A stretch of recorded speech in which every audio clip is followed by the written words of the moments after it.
Hola, soy el pastor Juan Barrera, que les saluda.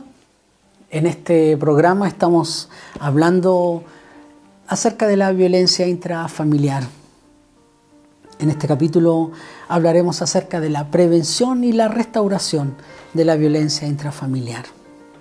Este es un delito que se puede prevenir. ¿Cómo hacerlo? Existen factores de riesgo y los factores protectores que será necesario considerar. Antes, quiero contarles que escribí un libro orientado a la pareja y a la familia que he titulado Ahora que nos casamos, enfrentando los desafíos del matrimonio. Es un libro ameno, interesante, muy bien documentado, que será de mucha edificación para ustedes. Escríbanos a la dirección que está apareciendo en pantalla. Lo enviamos a diferentes ciudades del país a domicilio. Busque la información de cómo adquirirlo. Damos gracias a los hermanos que nos ven a través de esta señal televisiva desde Arica hasta Puerto Montt. Gracias por escribirnos, gracias por sus palabras de aliento, gracias por orar por nosotros. Deseamos ser de bendición y estamos contentos de poder comunicarnos con ustedes. Tenemos un canal en YouTube, Pareja y Familia TV, donde usted ya puede ver este mismo programa. Decía que estoy hablando acerca de la violencia intrafamiliar y que existen factores de riesgo y factores protectores que es necesario considerar.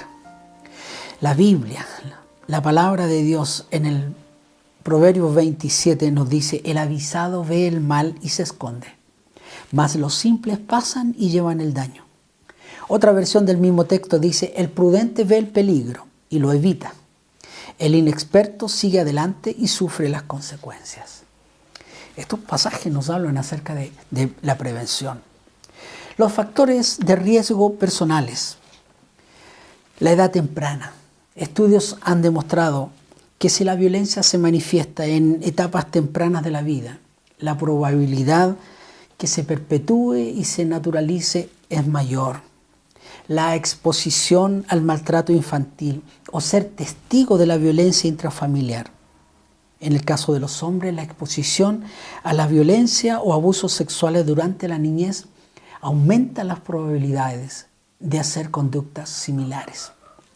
En el caso de las mujeres, la exposición o pasar por experiencias de abuso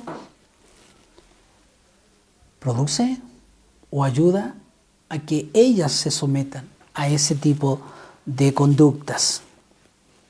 La probabilidad de volver a ser víctimas de violencia. Otro factor de riesgo personal son los antecedentes de violencia, ya sea como víctima o como agresor.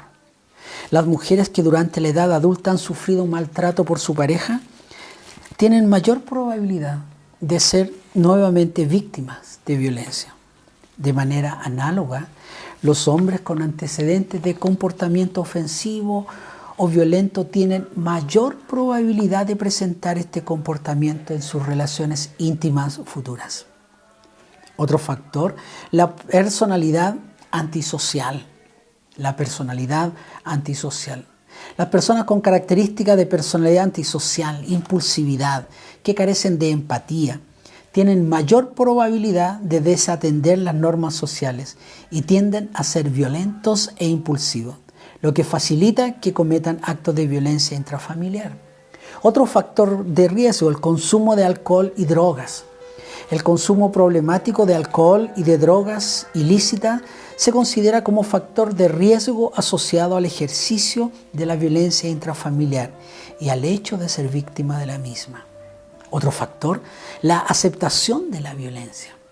Las actitudes de los hombres y las mujeres frente a la violencia están fuertemente correlacionadas con la exposición a la violencia intrafamiliar, ya sea como víctima o como agresor. Los factores de riesgo también los podemos dividir en factores de riesgo en la esfera relacional. las parejas múltiples. Los hombres que afirman haber tenido parejas sexuales múltiples tienen también más probabilidades de cometer actos de violencia con su pareja. La disparidad en el grado de instrucción es otro factor en el área relacional. Los hombres pueden ejercer violencia con el fin de obtener poder en una relación donde el nivel de educación de la mujer es más alto. La calidad de la relación y la satisfacción conyugal. Las relaciones de pareja que presentan un bajo grado de satisfacción, continuos desacuerdos, gran discordia conyugal, están más expuestas a vivir situaciones de violencia. Los principales desacuerdos podrían estar dados por roles de género tradicionales e inflexibles, dominación en las relaciones con disparidad de condiciones, por ejemplo, de ingreso, de educación, de edad, y las relaciones sexuales o su rechazo. Los factores de riesgo también se relacionan con la comunidad. Hemos visto factores de riesgo personales, factores de riesgo relacionales y ahora factores de riesgo en la esfera comunitaria. ¿Cuáles son factores de riesgo en esta área? Las sanciones débiles de la comunidad contra la violencia intrafamiliar, donde se permite y donde se refuerza esta conducta, hay muchísimas probabilidades de que siga existiendo. Otro, la pobreza. Aunque la violencia intrafamiliar es transversal, atraviesa distintos grupos socioeconómicos. Las mujeres que viven en situación de pobreza son afectadas de manera desproporcionada, ya que se combinan una variedad de condiciones sociales que aumentan los riesgos. Y los factores de riesgo en la esfera social, normas sociales que propician la violencia, las bromas, los chistes, las sanciones judiciales débiles. Entre los factores que operan sobre la violencia contra la mujer se encuentran las leyes y su aplicación. Esos son factores de riesgo. ¿Y cuáles serán aquellos factores que protegen contra la violencia en la pareja y la violencia sexual? Junto con los factores de riesgo, es fundamental conocer los factores protectores de la violencia intrafamiliar. La OMS plantea como principales factores protectores 6, que voy a mencionar a continuación. Haber gozado de una crianza sana durante la niñez. Contar con una familia de origen que ofrece respaldo. Un tercer factor, vivir dentro de una estructura familiar nuclear o extensa. Cuarto, interesante para nosotros los creyentes evangélicos, pertenecer a una asociación.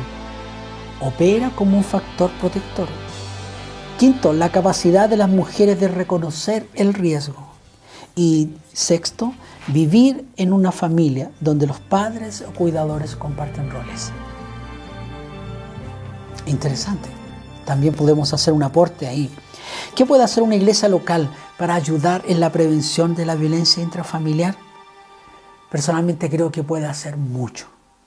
He resumido algunas cosas que, en mi opinión, una iglesia local puede aportar. Jamás justificar o reforzar una conducta violenta, cualquiera sea esta. Desarrollar una vida de iglesia sana, sin legalismos, sin abusos, sin autoritarismos, que ya son un tipo de violencia. Acompañar a la mujer y a sus hijos en el proceso judicial si ella lo ha iniciado.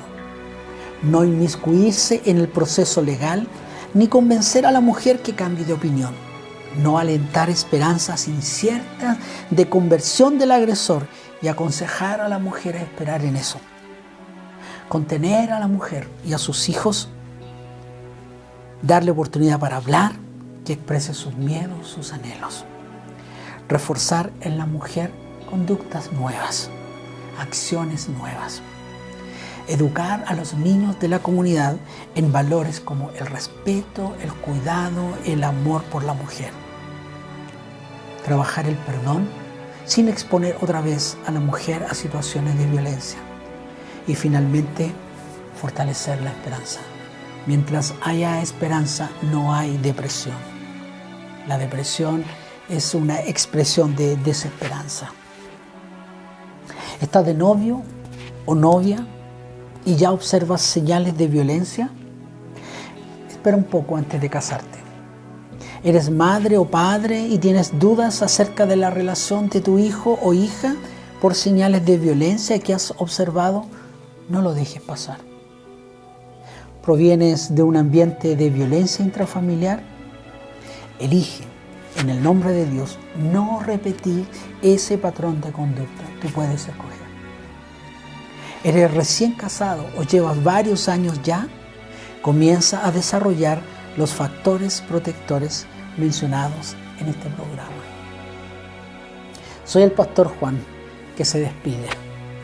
Gracias por vernos a través de esta señal televisiva. Escríbanos, vamos a estar contentos de responderles. Ya puede acceder a este programa en nuestro canal de YouTube Pareja y Familia TV. Hasta pronto.